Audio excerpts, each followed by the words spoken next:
What's good, everybody? You know what time it is? It is time for Elevated Vibes right here on IntellectualRadio.com, a iHeart radio station. Now, when you want to jump in this conversation, you can hit us up 708-223-8953. And even before I get in this conversation, first let me introduce the great ones that's sitting here with me, Mr. Timothy Evans. Hi. And that's right. And the great boss man. What up? What it is? Be how it do, how it did, and how it's done. Yes. How you doing today, good people? I know we were talking a little bit earlier. We were all kind of low energy today. Oh yeah. You know, sometimes you go hunting for the bear, and sometimes the bear gets you. That's true. That's so very true. So very true. But the fact is, we were hunting. Yeah. Sometimes we get caught up in the destination and not appreciating the journey. Mm-hmm. You know, and at the end of the show, I'll talk to you a little bit more about it. But you know, we have the opportunity here, and I never want to take it for granted. But we have the opportunity to uplift people. You know, sometimes, you know, you plant seeds and you don't even know you've planted the seeds. You know, there's a question. The great Les Brown talks about the Japanese bamboo tree, and you plant the Japanese bamboo tree, and it takes 5 years to grow. Takes 5 years to grow, but you got to water it. You know, make sure it gets nourishment and all of that stuff, and then it grows like 6 feet in over a month.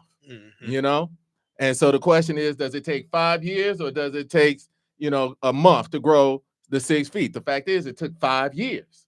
You know, because everything that you're doing helped contribute to the growth of that bamboo, right? Yeah. And so, you know, I like to say here that, you know, despite, you know, what's going on with all of us or, you know, whatever, we plant seeds. So we're farmers. And so if we have the opportunity to elevate someone, a listener, or, you know, whatever, you know, I'm grateful for that opportunity. Understandable. And since you spoke about planting seeds, all right, before I can even get into what the topic is, because it has something to do with seeds that has been planted, all right? Right now, I would like to apologize, straight up apologize to Dr. Cornell West. But because of what this topic is, brother, I can't vote for you. I wanted to. I lie to you not, but I cannot vote for you. All right. Now, hold on. I thought you was going to apologize. Remember that time back in JCPenney when that woman said she wore a size 9 and you told her you could get that size 7 to stretch, and you did that and you sold it to her. You know, the boots, the $132 boots. I thought that's who you was going to apologize to. No, bro. Okay. No. But you know, I thought it was the greatest art of salesmanship I have ever witnessed. This brother said, yo, these are 7.5, but I think I could get them to stretch. What size you wear? 9. Oh yeah, that's no problem. Said it so smooth. He said, oh, that's no problem. I get these to stretch. What? Like, where you get the 2 inches from? We ain't talking width, brother. We talking length. Right. Came back. He was like, hold on. She was like, yeah, it's still a little tight. He was like, okay, give me another minute. I'm going to take it back out and stretch it some more. I thought that's who you was going to apologize to. No, bro. Oh, okay. No, brother. No. But the reason that I'm doing that, everybody, and, you know, I sent out a quick message to a lot of folks out on Facebook and so forth about today's topic, is because it has been a group out here planting seeds. All right. Just like you said, planting seeds. And we together, we have to stop this group in its tracks. You're talking about salt the earth. Yeah. Lay waste. Yes. Because we don't turn the soil. This group is going to send us back. What you would like to say, Mr. Evans, to 1955? Maybe 1940? Maybe 1840. Well, yeah. 1865. Well, yeah. Okay. Exactly. This group is the Heritage Foundation, and they sponsor a thing that has been out there in, how can I say, within circles called Project 2025. All right. And just like we're alluding to, this project will tear down the fabric of what we are in this country right now. Allegedly. If you check out that manifesto, it ain't good. Well, I mean, what is tearing down democracy to one is, I don't know, democratic governance at its best. If the people get to choose the elected government, then you get to say how that government is implemented. But now you have to see something. One of the reasons they keeping it quiet and it has not been in that many circles is because if people knew the complete truth of what Project 2025 is, they would not vote for the other side. But here's what they do know. They do know who's running from the other side. A convicted, 34-time convicted felon. Yes. A man who 500,000 Americans died on his watch. Yes. A man who has been impeached twice. Correct. A man who has been convicted of disparaging the character of another person, right? A man who said, grab him by the, and all that. So they know. They don't know. They know. So, yeah, but they are under the spell of this man and this group, which, hey, man, they fed him almost a good portion of the money that he's using for his campaign right now. They fed him a good portion of it. This is the same man that said he was going to get Mexico to pay for the border wall and he didn't get it. So they know who they voting for. And I want to get into this project, but I think we disagree as to the basis. Okay. I'm listening. I think people are so disillusioned with how things are in America that when the Messiah says something, they just buy it, right? And we can't demonize, no matter how much you demonize the Messiah, you are uplifting him. So I get what you're saying, and I think it's critical that we talk about this because I think part of it is just ignorance. And I don't say Americans are willfully ignorant, but we don't go out of our way to find out more knowledge and information. If it can't come on Twitter or the tick and the tot, we don't know about it. But we have to find a different way to appeal to people other than to put down the scripture of the demon. I mean, the Project 25 people. You know what I'm saying? So we're telling people to hate, but we got to give them something else to appeal to. Oh, well, then I could bring that out too. I could tell you some of that stuff. Go ahead, though, Mr. Evans. So I was talking to some people about this 2025 project, and I believe that when they think about the consequences of this going through, they weigh certain things more heavily than they should and least heavily than they should, right? So when they talk about immigration, when I talk to a lot of people about this, they really like what they say about immigration, and I don't think they understand that You don't understand the long-term game, right? And the fact that they're going after immigrants makes them feel better, makes them feel that the government is doing something to help them save their jobs. And they're not considering the consequences and the ramifications of that stuff. Right, because see what they're doing, they're projecting that, while on the underhand, if this Agent Orange gets back into office, some of the things he's going to do is disband the Department of Education. Mm-hmm. That's one of the things. But did you hear the reason why? Come on. Because they teaching wokeness. All right? They're teaching wokeness. Like they're now this. First of all, let's back up. Come on. Let's explain, just so everybody has, all our listeners and us are on the same page. Project 2025 is an initiative spearheaded by, you said, the Heritage Foundation. Yes. It is, and They say conservative. I say ultra conservative. Yes, think tank. yes. The project aims to prepare a comprehensive plan for a potential conservative administration to be implemented upon he who shall not be named taking office. Yes. Its primary focus is on reshaping the federal government. This includes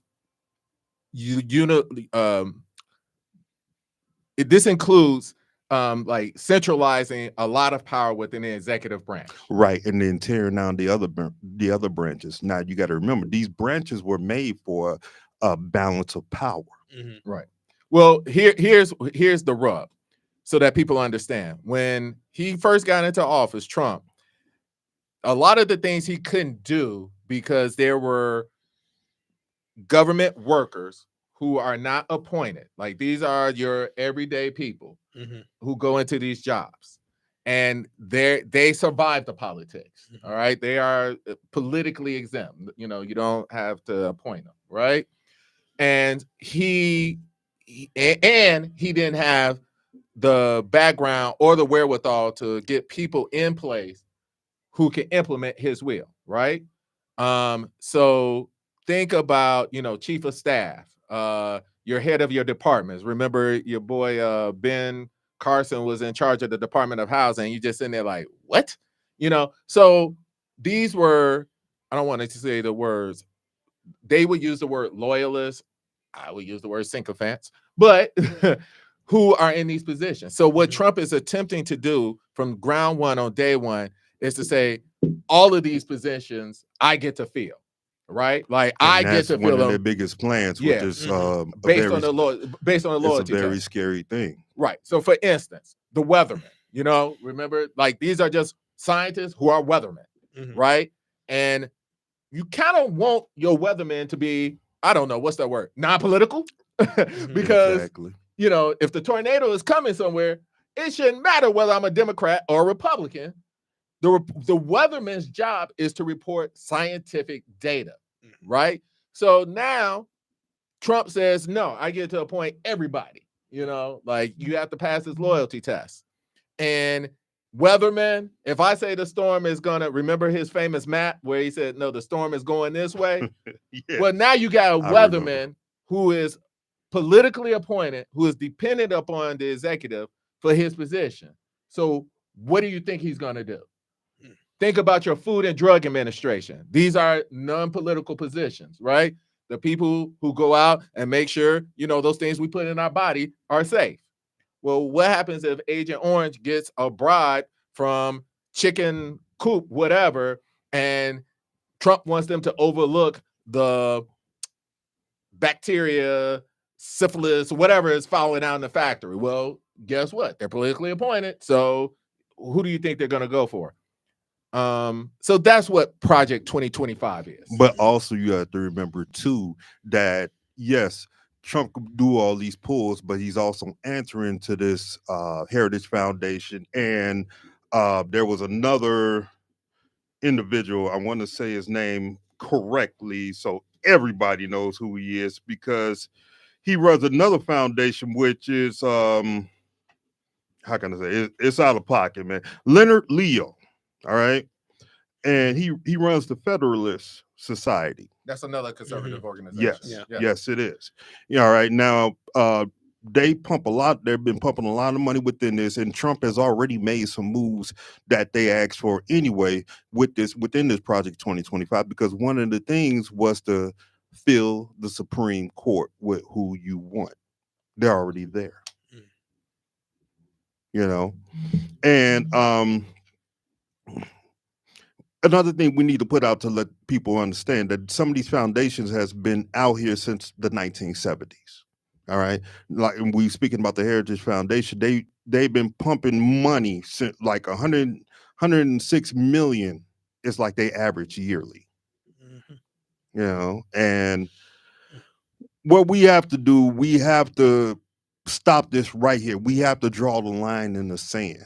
All right. And this is why I'm saying, this is why I apologize to Dr. West, because I can't vote for the man, because there's no way in the world I could put my vote his way when I know I have to vote for Biden, because there's no way in the world that I don't want my vote to help Trump.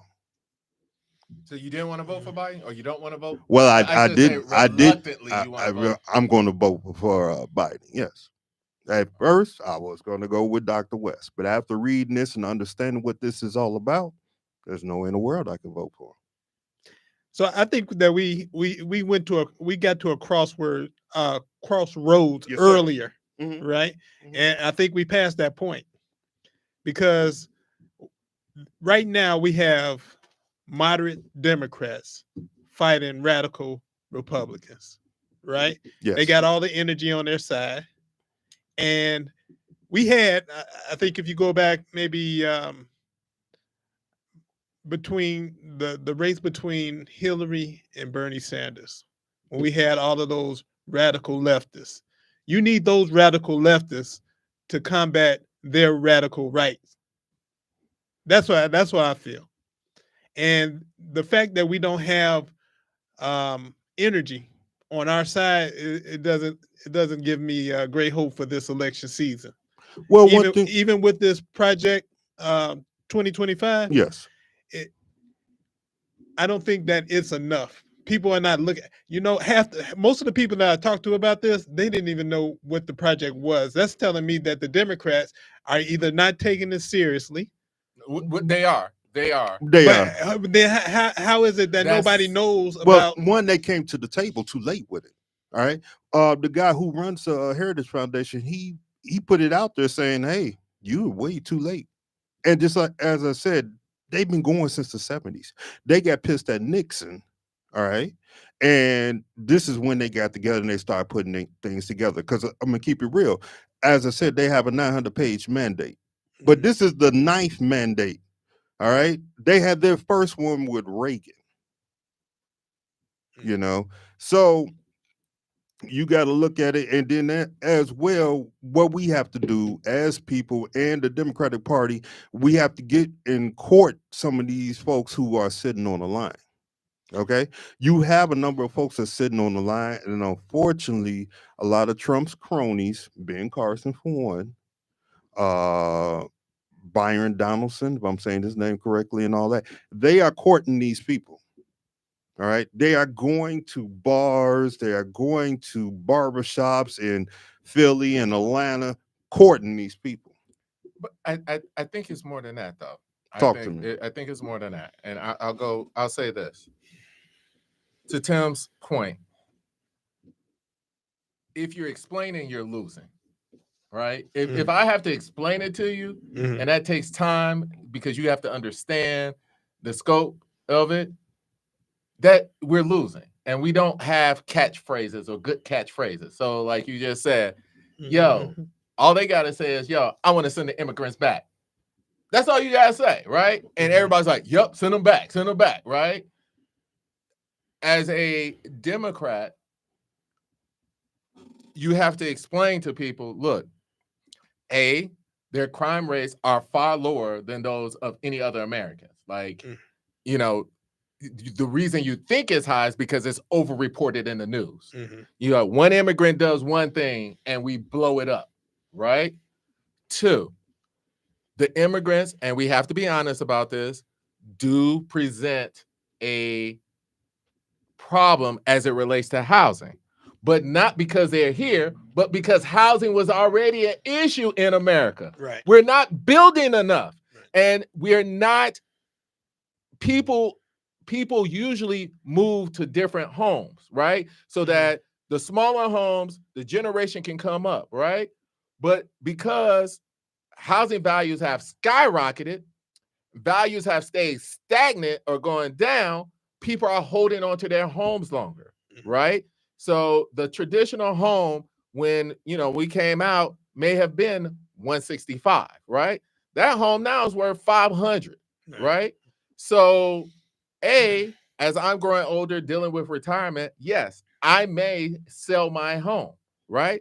But my kids, your kids, starting off in life, can't afford 500, right? So housing has always been a problem, but it's easier to say, I'm going to kick the immigrants out, right? 2, we talk about crime, right? Anytime an immigrant does something, it's crime, right? But the fact is that crime has always been a problem, and they participate in crime rates lower than the average American. That's two. Three, they are good for our economy because they take the jobs we don't want. If I said, Tim, here's a job, go and pick tomatoes, and it pays $15 an hour, you going to pick tomatoes? No. Exactly. No. But I got this immigrant who, under the table, I can pay cash, $8 an hour, right? So we want the largesse of living in a free society and a cheap society without the penalty of it, right? So by and whole, every immigrant who has come to this nation has improved the quality of it. You know, we are a nation of immigrants. We forget that. But the problem is we have to explain that. And see, people already listening right now that turned out and say, I don't care what you said. All I heard them say was send the immigrants back, and I'm all for that. Look at what's happening in Chicago. I do have a problem when you're cleaning up and fixing dilapidated buildings for the housing of immigrants, but we got people all down on Rush Street staying under the viaducts. So that is a problem. So how do we balance that? Because at the end, what Project 2025 does represent is an erosion of democratic norms. That's why we're disturbed by it. It is this unitarian grab of power to be locked up under someone who, A, is as smart as, two left shoes on two right feet. I don't think the man has any intelligence at all. He doesn't. I tell you what I get mad at. I get mad at people saying that or acting like America doesn't have any money, that we don't have enough money to house immigrants, that we don't have enough money to house our homeless people. We don't have enough money for this, and we don't have enough money for that. And when they make this argument, they always, and I hate when people do this, they swing down instead of looking at the real problem. Right? They always swing towards the poor people or the immigrants. You know what I mean? But that's what they do. That's the game. You sow the seeds of discontent. You keep people separated. Mm-hmm. And so we look at the person at McDonald's making $15, but you just forget, like, the CEO who ran McDonald's into the ground. Or I'll give you a better example. Red Lobster. Mm-hmm. Red Lobster been around since we was kids, right? Yeah. How is Red Lobster going broke now? They got to sell off kitchenware. Why? Because the corporate entities came in, raided, and did what they were supposed to do. They raided it, and then this dude came up with this stupid idea of endless shrimp, and his people even said, yo, you're going to run us into bankruptcy, right? So the problem is the oligarchy, the monopolies, the corporations, right? And they sell us on this lie, oh, your 401k is doing great. Your 403b is doing great. That's why people are so upset, especially because you see that the generation before you, you're working twice as hard as they did to get less than half of what they got. And that's very frustrating. We all are in pursuit of that American dream, but for so many of us, we're staying stagnant and the dream keeps moving. That goalpost keeps moving. So that frustration that we feel, that's what's led to this rise of the strong man, because they done found someone to blame. Mm-hmm. And so when you can find someone to blame and put your problems on that, people buy it because people want to stop their suffering. But so we have to find a different way to appeal. We need to do what the Roosevelts did and start going after the corporations and talking about them. It's like, well, why is inflation so high? Like, how much profit do you need? Should we tie CEOs' wages? I bet you wages would go up if we said the CEO can't make more than the eight times the lowest wage he pays. Of course, it would go up. But then also, to even add on to... And 8 is a lot. Yeah. 8 is a lot. It is. But to add on to what he's saying, another thing that they don't want to go into, and that's why they keep doing what you're doing, that they're doing that makes you mad, is because if they try to fix it, it goes into socialism. that big scary word that everybody's afraid of. Mm-hmm. You know what I'm saying? And so there's another problem there. And then I'm gonna add on to this to something that you were saying in a response, but also to some things that they are doing, all right, or they intend to do. All right. So excuse me. Some of the things they intend on slashing money for renewable energy and resource. Why? Because you know why. The big companies, the big oil and so forth. But unfortunately, we looking at it right now. You go with the same old climate change. It's not even. It's because big oil we subsidize the search for fossil fuel, Yeah. and they give them a lot of money. Yeah. No, I agree with you. I agree with you. But what I'm saying is this renewable energy will put a dent into them. You know what I mean? And so that's why they want it out of there. They want it out of there because it's easier to get money from an established place than it is to invest in a new energy, right? Yes, but it's a workable energy and they know it. Oh, but they tell the lie that no, Americans want gas cars. It's like, no, Americans want cars that are efficient. I literally paid $70 to fill up my car because I have to put in premium. Yeah. Right? Yeah. But we also have to deal with the issue of, yes, if I'm going cross country, and Americans, for the most part, travel by car. But if I'm traveling by car from here to New York and I got to stop for an hour to recharge, I might reconsider. So we have to come up with some other viable sources, swap out batteries, quick, fast charging stations. But in any system, it's always going to get off to a slow start. It's always going to be expensive. You got to prime the pump. Another example. We still don't have universal health care in this. We're the only nation on earth that don't have universal health care, right? Yeah. So why is that? Well, Big Pharma subsidizes both the left and the right, And so we need to start attacking these corporations, all right? We need to see, hey, who's funding you? Because that's influencing your decision, right? We need to know, we need to take corporate money out of politics. You got to take the money out of politics. We should have a fund, make it part of the taxes, right? This is how much everybody gets to spend across the board. You know what I'm saying? We just got through running a congressional race that is the most expensive race in United States history, more than presidential. A congressional race? Are you kidding me? You talking about the one that Jamal Bowens just lost? Yeah. Yeah. Like, that's ridiculous, right? And so, of course, you can have the purest of intentions when you come in there, right? But Big Pharma wrote you a check for $300,000, and that's the one that they declared. But don't forget why he lost that race. That wasn't because of Big Pharma. I mean, it wasn't Big Pharma, but it was money. Yeah, it was money. Now, right? That goes into a whole different subject. But it's to our point. It was the money in the politics, right? And that's just the money they have to declare. You keep hearing this word about dark money. Where's this money coming from? Why does he have this much money? You know what I'm saying? So we got to take money out of politics, and we got to get term limits. Now, you know what? You also got to expect things like this to happen. Because I remember a time when AOC and the Progressive Democrats were all over the news, right? And I remember when they had an instance where she wanted to vote on a progressive law that they were passing in Congress, and the moderate Democrats told her to stand down, right? Yes.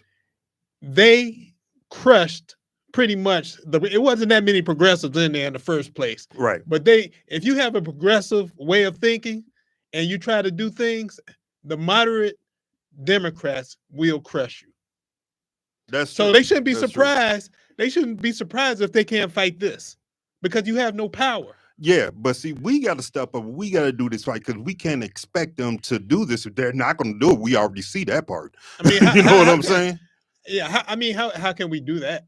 Well, that's what I'm saying. We got to step to the plate. Number one, stop. We have to stop, this man from winning. Number two, look at this manifesto. And to be real with y'all, what I'm going to do, and I'm telling everybody now, I'm going to share it to the group page for Elevated Vibes.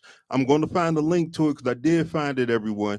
everybody, you got time, look at that link, take all the time that you can. Yes, go out there, go and vote. And I know people say you're supposed to be objective. I'm just gonna straight up say right now, vote blue. But I'm gonna share this link, take the time, read this manifesto, understand what it is, and understand what you are dealing with. Because if groups like this or the other one, the one that Leo, whatever his name Heritage is, Foundation. not the Heritage Foundation, but the other one that had the that I just spoke about, Leo, I know what you're talking about. Yeah. Leonard The Leo, Federalists. the Federalists. Yeah, Mhm. if we have to put a stop to what these people are doing. All right, we have to, because like you said, the dark money needs to be out of politics. We all know that. We've known it for years. But now that we know some of these places, some of these things, we have to put an end to them. This is what has to be done, or they're not going to do nothing but grow even more with it. Like I said, this was mandate number 9, not number 1. Number 1 was the time of Reagan.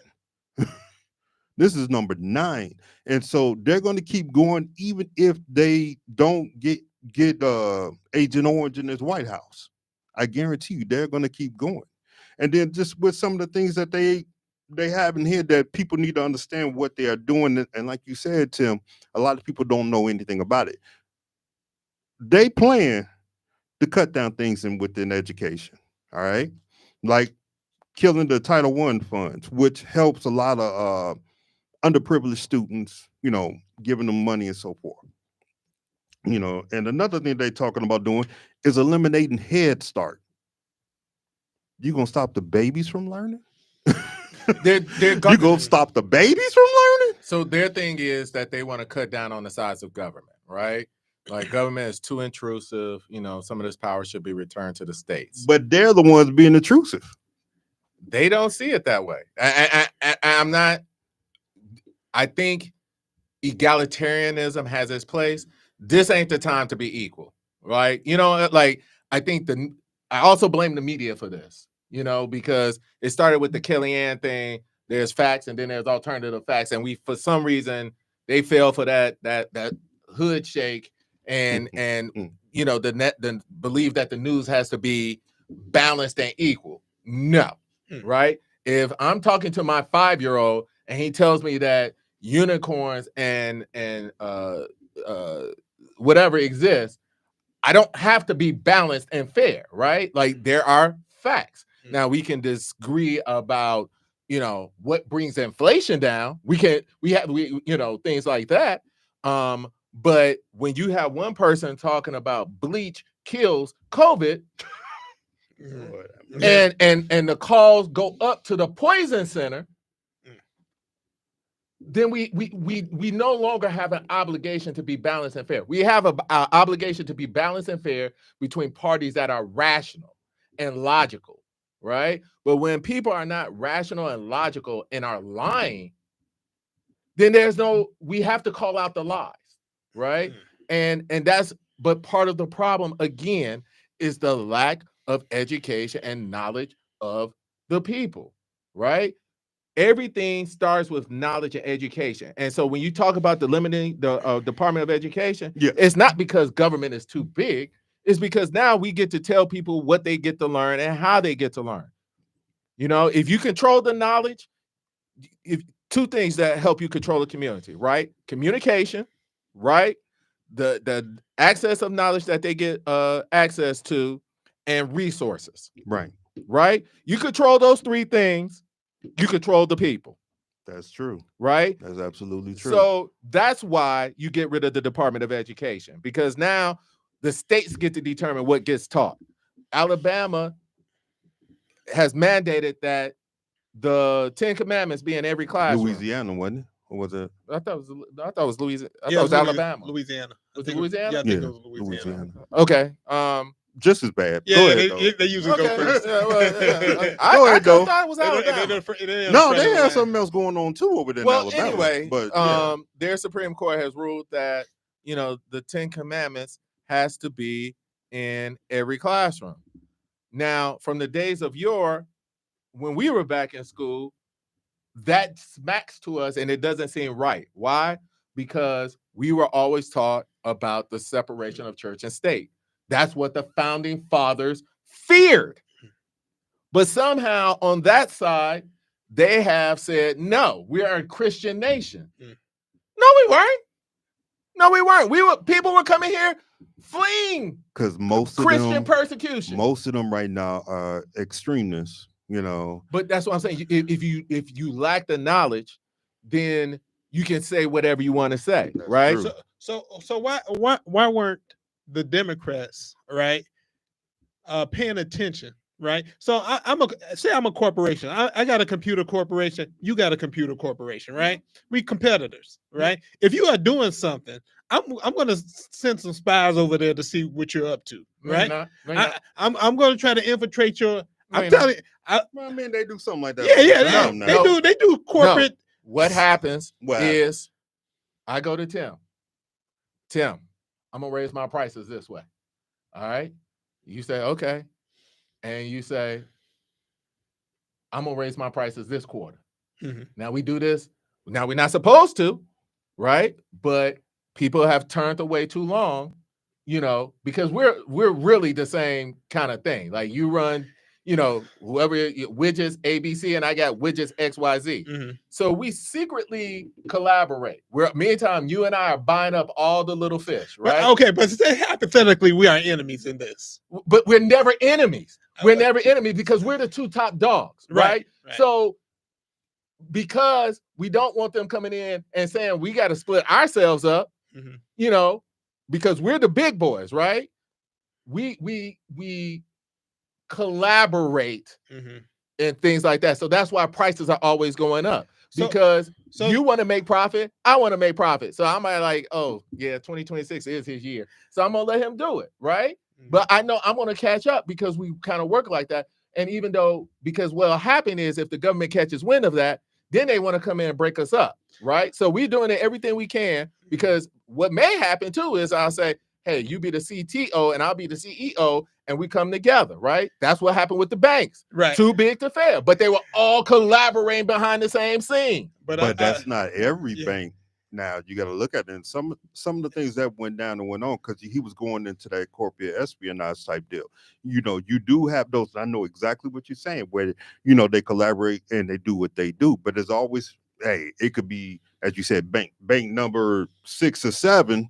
The problem that is can get that one in there that can there's your whistleblower. Too much deregulation and not enough competition. That's why we are stuck where we are. For too long, Democrats and Republicans turned away from deregulation. You know, that's why we don't have enough airport controllers, right? Remember when Reagan came in and busted up the airport controllers and stuff like that? Now we don't have enough airport controllers. So there is a problem. Deregulation is good for the economy, but deregulation is also bad because now corporations are going to do what they do. Well, let me piggyback on what you just said, though, because I can jump on that. So we are two corporations, and we hold a monopoly on the item, right? Just like the Democrats hold and the Republicans hold a monopoly on our political system. Now, if those two parties actually wanted to save democracy, right? You would say maybe we should break it up, like AT&T, right? We should break up these parties. If I'm pro environmental, you're pro. You should break it up. I mean, if they care, they do care. No, I don't think they care. But I'm widget XYZ, and I just gave him $300,000. You widget ABC, you gave him $300,000. And then my wife wrote a check to him individually for $50,000. You don't think I know who my donors are? And so we're both paying the same people to turn the other way. So when legislation comes in and says, hey, we got to break up widget XYZ and widget ABC because they're driving the prices up, we're only in competition with each other. Right. We're only in competition because we done bought up everybody else, right? But you giving money and I'm giving money. What do you think Democrat and Republican gonna do? Of course they're gonna go with the people who give the money. So that's what's happened. Right. But they are not actual corporations like that, right? What? Yes. They are a corporation in the sense that they hold those monopolies, right? But they're not a corporation. We don't vote in people in the corporation. No, but they get the money. You think, yes, I'll give you a perfect example. BP Amoco, Shell, and Thornton's, right? Mm-hmm. All different gas companies, right? Yeah, they're in competition with each other, but they all got a pack that says fuel pack. Guess who gives money to the fuel pack? Thornton's, Shell, BP Amoco. The pack comes in and says, I'm giving you 300,000. I'm giving you 300,000. Guess what? Thornton comes in and says, I want to do exploration in the Arctic. Whoa, okay, let me think about that. Wait, who gave me money? Oh, the fuel pack. Thornton's part of the fuel pack? Yeah. But now, okay, now we see and we understand to deal with that dark money. It's all understandable, okay? But the thing is, we have to step above it because right now, this dark money will take so many things down. A lot of us, if you're not making $1 million a year, oh, you about to catch it. Because if they get up in here and get all this going, that's what's going to happen to you and your people. Look at the privatization of Social Security. They're going to get rid of Social Security. Yeah, and they're talking about getting rid of Medicaid and bringing it back to the states. Well, if you do that, food stamps, link cards. Yeah. If you do that, so many people, and don't get me wrong, I know it's people that ride the system, that play the system. Yes, they out there, but what about everybody else who does it? Yeah, we always look at, for the most part, people abide the system. When we always want to punish people for the acts of 2 or 3 people, right? Like what's our boy who used to play for the Green Bay Packers, the quarterback Brett Favre. Yeah, remember all that the money, and he got some money and gave it to some school to build a volleyball court and all of that stuff. So, but we don't demonize those people. You know what I'm saying? It's the one who got the extra $200 in food stamps or something like that, you know, that don't make a mere pittance. And more to your point, yeah, America could do what America could do. We're the most powerful nation on earth militarily, but we're also like, we're like the casino. Everybody paying their taxes, but they don't never pay out except for corporations and war, right? If you either got to be really rich in this country or you got to be really poor. Because if you're in the middle, you're getting screwed, right? So we have to, so to your point, the lack of involvement, the apathy that people are feeling is a direct result of both parties neglecting and regulating corporations and the system, right? So now this train has left the station, right? And our wages have not kept up. Why? Because we allowed the unions to fall apart, right? We didn't support the union. We allowed these corporations to come in and do union busting activities. It was only when Biden got in, because even under Obama, you know, they were busting up unions, right? Under Biden, you know, it happened under his administration.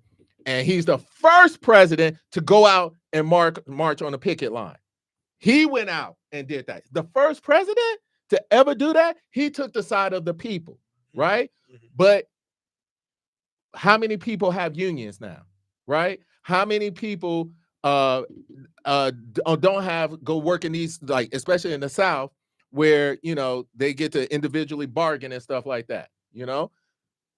They were able to portray unions as something evil, coming to take money out your paycheck. But the fact is, our largest wage growth happened with the rise of the unions, right? Between the 1940s to the 1970s, that's when we saw wages keep up. That's why we have the dissolution that we did, because our parents saw their wages go up. They had the ability to take that thing where you take off from work and go to Disneyland. What's that called? Vacation? Yeah. But now we all see the problem. We all see. No, we don't. Well, a good portion of us. No, we don't. And no, we do. No, we do. I think you are the top 10% of people who know this. But what I'm saying is, though, we have to get this word out there and change the minds of these folks that's on the fence. Because I'm telling you, these folks who got this stuff out here, like this Project 2025 and all this other mess, the Heritage Foundation, the Federalist Society, and many others, they are courting these people. All right. But see, the thing is, you got a tight race right now. You got a very tight race. And if it flips completely red, we in trouble. All right. People talk about, they say, oh, hey, But why are we in trouble? Let me I'm ask. gonna tell you why Let we in me tell trouble, you, because people what people are gonna say lose is, out. I voted for Obama and I voted for Biden, and Yes. nothing changed. Right. Nothing changed. And that's what I hear from people. Like, Yeah, you hear that. I went all and the voted, time. and nothing changed. Right. You hear that all the time. But then yet, all right, you hear that nothing changed and so forth. But if you let this come on and go through, people are going to go through the muck and the mud, and they're going to wonder what, and excuse my language, what the hell just happened. But that's what they said in the last race. Y'all, they really going to say it now. But how many if this times can you happens. just say the sky is Because falling if if the sky is falling? If everything is cut down, you think you got crime now? I get what you're saying, but how many times can we keep saying that the democracy hangs in the balance? We said that with the last race. I agree with you. We said that when Hillary ran, right? I agree with you as well. And so we came out. I mean, South Carolina, North Carolina, like this, swung the vote for Biden. Something like said, this. We were all going for Bernie, right? Right. And then South Carolina came and said, but see, no, we're going to vote for. But the thing is, look, something like this should have been out here a long time ago with somebody talking about this stuff. There's no way in crap that right now we should be talking about it today. It should have been talked about 10, 20 years ago. I get that. And but I'm saying it's not enough. We can't keep demonizing the other side. We can't keep talking from a fear. We can't just talk. We got to give people, get our tails up and move. We got to give people something to run to. Right. I agree with you. Because the other side is using fear. Right. And I always told my kids, the thing about fear is that someday somebody's going to get over it and do harm to you. Yes. There comes a point when, I don't care how scared you are, you get over it and you going to deal what you have to do. That's true. But we have to find a way to appeal. And that's all I'm saying. I think we're all in the same stadium. I get it. I agree with you. And I'm playing hard, hardball just for the purpose. It's fine. Right. But I'm cool with it. But we have to find an interest that appeals to people, because to keep telling people that the sky is falling and democracy hangs in the verge is no longer moving the ball, because we've said it too often. We've rung that bell too often. You're right. And so we have to find a way to get over the ambivalence to people and say, look, if you do this. But again, I blame the Democrats again, because you passed the infrastructure bill, and I get it. It's a great bill. Nobody knows what's in it. Well, nobody knows what's in it. I agree. Now, a lot of the stuff needs to be transparent, and it's not. But go ahead, Tim. Let Tim. Yeah, I was very confused on why when the Republicans dropped the Conservatives dropped that Project 2025 900 sheet manifesto mm-hmm. that the progressives didn't have. This what we got. Boom. You know what I mean? They played it as a joke, just like they played it as a joke in a way. If you look at it, hold on, and that ties into what Trump said in the beginning, that I'm going to be a dictator since day one. This ties all into it, and they played it off as a joke. Nobody paid attention. Now it's time to pay attention. I mean, nobody saw them getting 100 organizations together to write this thing. Nobody knew. For the last 50 years, nobody knew anything about this. Yeah. I mean, the conservatives knew. Everybody from the Heritage Foundation probably knew, and nobody else knew they were doing this. But that's a good secret they can hold. It's not. It wasn't a secret. I mean, I disagree with Rich on that one. Yeah, I think that when you're going up against Fox News and people are only listening and getting their news source from one particular source, mm-hmm. you're literally yelling into the void. And when the other side can say that anything that you say is a lie, it's kind of like, okay. And then us three are rare, okay, in terms of the education. Most people are on the fence or don't know or have any clue. And that's what I'm saying. Americans have to wake up. We used to teach civics. Yes. We used to teach civics. We used to be able to have political discourse without having hatred. And that's what civics is about. That's what politics is about. Politics is the agreement that we can disagree without the resorting to violence, right? But it requires a party to be willing to compromise, right? And we have gotten to the point where now compromise is treacherous, right? That's why you have so many Republicans retiring and resigning, right? Because it's a violent game now. All right. And until Americans as a whole are willing to educate themselves and knowledge and say, okay, I don't agree with the Democrats on this, right? I do want some compromise on this. You know what I'm saying? Like, I definitely think, corporation tax rates are too low, right?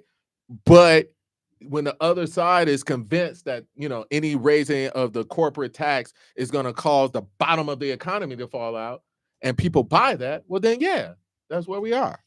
But can I say just a couple? I know we're wrapping up and get ready to go.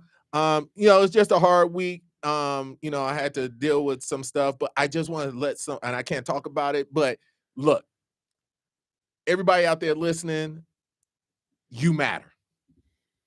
You matter. There is something that the world would be deprived of if you were not here. Sometimes you go through things not because it's meant for you, but it's because you're going to serve as a guide somewhere else. Mm-hmm. I just read a story on Facebook. A man was talking about how he lost his child and how it caused the destruction of his marriage. But he said, somehow, me and my wife made it through. Another guy came on in that story and said, yo, I'm going through this. Now, you would say to yourself, man, like such tragedy. But he was able in his post to say, this is what happened. And this is how we got through it. So you matter. You have a gift. Don't mistake the presence for the rain for the absence of God, Yahweh, Allah, or the universe. The rain is there to make you stronger. That's it. Real quick, Tim. Don't count out the progressives. They are the energy of the Democratic Party, and pretty much think that the moderates they've been screwing the progressives for a long time, and now they're paying for it. And I don't think that they're going to be able to stop this project when it comes through, because most people don't know what it's about, and they pretty much destroyed all the institutions and the news sources and the consolidation that could have, the consolidation of the newspapers and the news sources that could have stopped something like this from happening. So, all right, and I'm gonna leave this with this. Everybody, spread the word. Spread the word on what we need to do. We got to draw the line in the sand and stop stuff like this from happening, from coming to fruition, however you say it. All right. Fruition. Thank you. Thank you. All right. We will catch y'all next week. I'm your boy Abdul Rashid. We got along with Mr. Timothy Evans and the boss man might be coming to fruition. Vibez. We will catch y'all next week. Stay tuned for the Denasha Harrison Show. Peace.